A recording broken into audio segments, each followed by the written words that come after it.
The expenses scandal revealed many personal details of MPs' spending habits, which they would rather have kept private, and none more so than the former Home Secretary Jacqui Smith, who accidentally claimed for the cost of her husband downloading 2 porn films. Well, Jacqui Smith's now gone on to make a radio documentary, Porn Again, which airs tonight on 5 Live, and she's here with us. First, though, let's listen to a clip from the show. You know, somebody I care a lot about and who cares about me has watched pornography, and I've argued with him about it, and, you know, he takes a different view from me. Well, I've never watched it with him, and today I'm going to get the chance to see some. What my experience did show me was how fascinated people are by porn, but how little many of us know about it, how it's made, who uses it, and how it affects us all.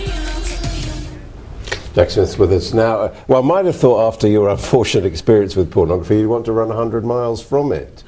Yeah, but I mean, I've always been interested in, you know, and I've always had a view about pornography, and I suppose I thought to myself, well, everybody else has talked about pornography and me. Actually, why don't I do it perhaps a bit more seriously? I mean, I hope the documentary is interesting and entertaining, but I think it's a serious issue as well. I mean, did you conclude pornography is a bad thing, a good thing? No, I don't think it's that straightforward, you know. I mean, the porn industry is legal. I think there are people who it's completely legitimate for them to watch porn. There are couples that use porn together. What I did, I think, find was that the present day way in which people look at porn, particularly on the internet, I think is quite worrying. This has become an awful long way from the days when people would pass a video around or have a magazine under their mattress.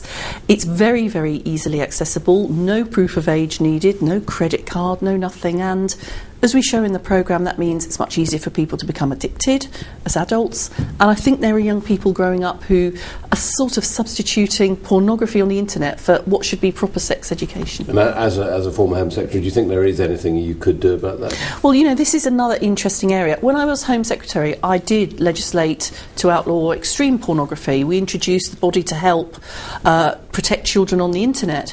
And the current government are concerned about this and have brought together internet service providers to see if there are things that we can do.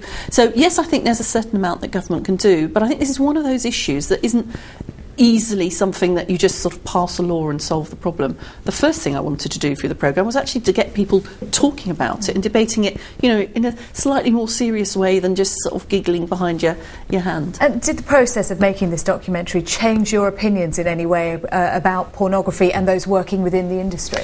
It did change some of my views about those who work within the industry. Are they happy? Do you feel they're exploited? Well, I think there are women who work in the broader sex industry who I have no doubt are exploited and who are forced into this. The women I spoke to, actually, in what I suppose you might call sort of mainstream UK porn, I thought were pretty convincing about the fact that they had made a positive decision to do this. They could argue why it was they were doing it. They enjoyed the work. They felt they were reasonably well paid. So I didn't come away with the view that they were exploited.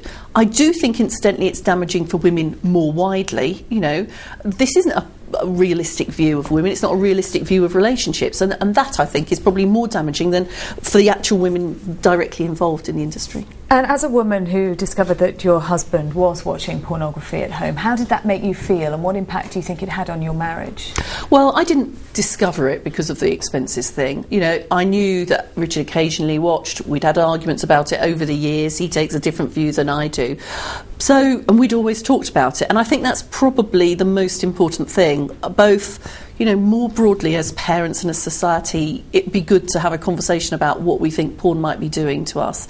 And I think if you're in a relationship, you know, as I say, some people use it together, and if you're worried about it, I always think it's better to talk about it.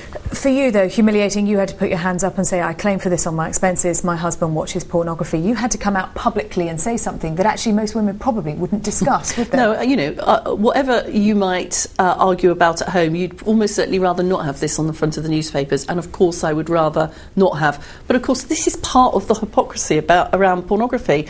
I completely wrongly, on that broadband bill, claimed for 4 films. 2 of them were adult films. One of them was Surf's Up, the cartoon. Now, it was as wrong to claim that on the taxpayer as it was to claim the porn films. But I think the sort of focus on porn tells me something about the fascination that there is with porn, which was part of the reason why I was interested to actually get a bit behind some of that and look at it in a bit more detail in this documentary.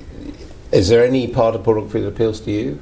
Any part of pornography? Yeah. Well, the interesting thing is, as I find out from a doctor in the Kinsey Institute, apparently, even as a woman, if you watch pornography and you don't like it, it still has a physiological effect on you. So, Adam, I would say to you, I'm not a big fan of porn, but who knows what's happening? I ask partly because there are people who say, well, pictures and stuff, they work for men, work for gay men as well, but they don't particularly work for women. Do you think there's any? I do think, and we partly explore it in the programme, I do think there is a difference between men and women. I think on the whole women, personally I prefer a bit of reality rather than the sort of weird fantasy that there is in porn.